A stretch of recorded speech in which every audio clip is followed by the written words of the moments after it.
Hi tech friends, welcome to tech vibe space Raval. మీ అందరికీ నా ఛానల్లోకి స్వాగతం. ఈరోజు మన టాపిక్ వచ్చేసి శాంసంగ్ S26 అల్ట్రా లీక్డ్ విషయాలపై. ఈ రోజుల్లో మనకు ఐఫోన్ ఎంత ఇంపార్టెంట్ టాపిక్ అయిందో, అలాగే శాంసంగ్ కూడా చాలా చాలా స్పెషలైజేషన్స్ అండ్ ఏఏ ఫ్యూచర్స్తోని హాట్ టాపిక్గా ఎస్పెషల్లీ ఐఫోన్కు పోటీ ఇస్తూ వస్తుంది.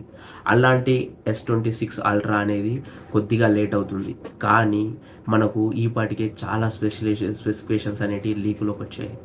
అవేంటో ఈరోజు మనం తెలుసుకుందాం. ముందుగా వచ్చేసి డిస్ప్లే. ఇందులో ముందులాగే 6.89 ఇంచ్ డిస్ప్లే అనేది మనం చూడబోతున్నాం. అది కూడా 7.9 mm థిక్నెస్తో.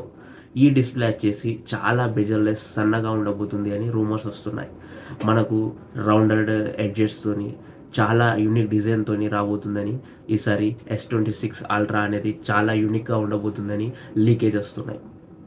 నెక్స్ట్ వచ్చేసి కెమెరా అనేది పోయినసారి మనం S25 అల్ట్రాలో చూసుకుంటే 200 మెగాపిక్సెల్ 1.6 అపెచర్తోని, మళ్ళీ 200 మెగాపిక్సెల్ టెలిఫోటో లెన్స్ కానీ, 200 మెగాపిక్సెల్ వైడ్ యాంగిల్ లెన్స్ కానీ, 10x జూమ్తో రాబోతుందని, ఇంకా better optimization and better video qualities మనం ఇందులో చూడబోతున్నామని మనకు రూమర్స్ వస్తున్నాయి. అండ్ నెక్స్ట్ చూసుకుంటే ఛార్జింగ్ కెపాసిటీ.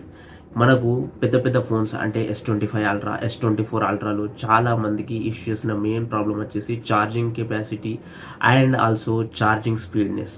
ఈ శాంసంగ్ అనేది చాలా అప్గ్రేడ్ అవుతుంది, కానీ మనకు ఛార్జింగ్ విషయంలో అంటే ఛార్జింగ్ స్పీడ్ కానివ్వండి, ఛార్జింగ్ కెపాసిటీ కానివ్వండి, ఎప్పుడు ఫ్లాగ్షిప్ ఫోన్లో తక్కువ తీసుకొస్తుంది. దాన్ని ఇప్పుడు చెక్ పెట్టడానికి మనకు S26 అల్ట్రాలో 6000 mAh బ్యాటరీ తీసుకురాబోతున్నట్టు, అండ్ మనకు ఛార్జింగ్ స్పీడ్ కూడా 65 వాట్ ఫాస్ట్ ఛార్జింగ్కి వెళ్ళబోతున్నట్టు రూమర్స్ వస్తున్నాయి. ఇందులో మెయిన్గా వచ్చేసి ఇప్పుడు లేటెస్ట్ ఫ్లాగ్షిప్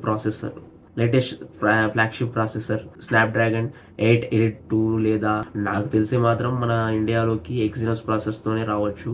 కానీ ఈ మధ్యలో స్నాప్డ్రాగన్ అనేది చాలా వినపడుతుంది, కాబట్టి బెటర్ హోప్ స్నాప్డ్రాగన్ వెళ్తున్నారని నేను కూడా ఆశిస్తున్నాను.